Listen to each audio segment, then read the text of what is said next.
Zdravím vás, som zakladateľ skupiny Šport zaujímavosti a novinky. Moje meno je Tibor a ak by ste mali záujem, zháňam členov, takisto zháňam aj administrátorov do mojej skupiny.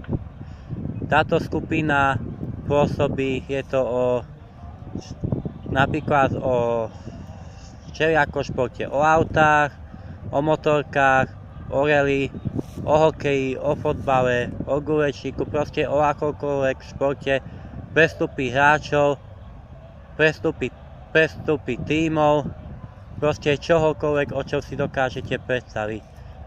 Keď chcete, nájdete si ma na Facebooku, moje meno je Juan Pablo Montoya na Facebooku a proste táto skupina je veľmi zaujímavá. Už tam mám okolo 3000 členov, ale je to ešte proste, ak chcete, ak máte záujem, tak pridajte sa, lebo ja by som chcel mať viacej členov a je to veľmi zaujímavá skupina a som spokojný, že som takú skupinu vytvoril. Mám tu aj pri sebe člena, čo je v tejto skupine. Volá sa Ondro Pocev, povieš nám o tejto skupine.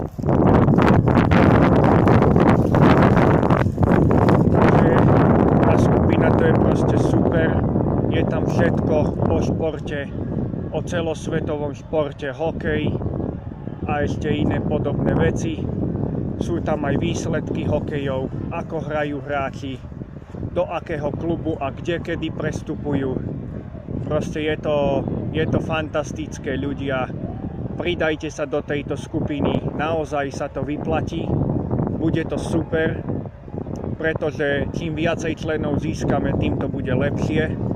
Keď nás bude viac ako 10 000, tak to bude proste niečo úžasné, že sme vytvorili takúto skupinu.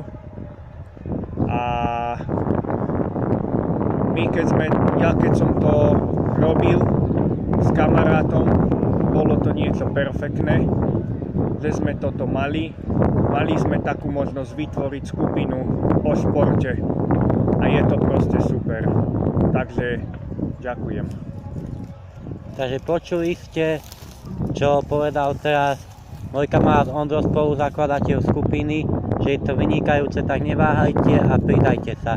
Majte na mňa akékoľvek otázky, zodpoviem vám všetky. Ak chcete, tak majte otázky aj na Ondreja. Ondreja nájdete na Facebooku, on vám povie ako.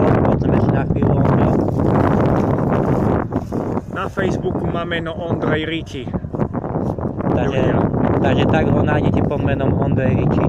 Ďakujeme vám, že ste si nás vypočuli a dúfam, že príde mnoho nových členov a mnoho nových administrátorov. Ďakujeme, že ste nás vypočuli. Dovidenia, ľudia. A do zaujímavosti veľa noviniek želám. Ďakujem. Dobre, to sme dali dobre.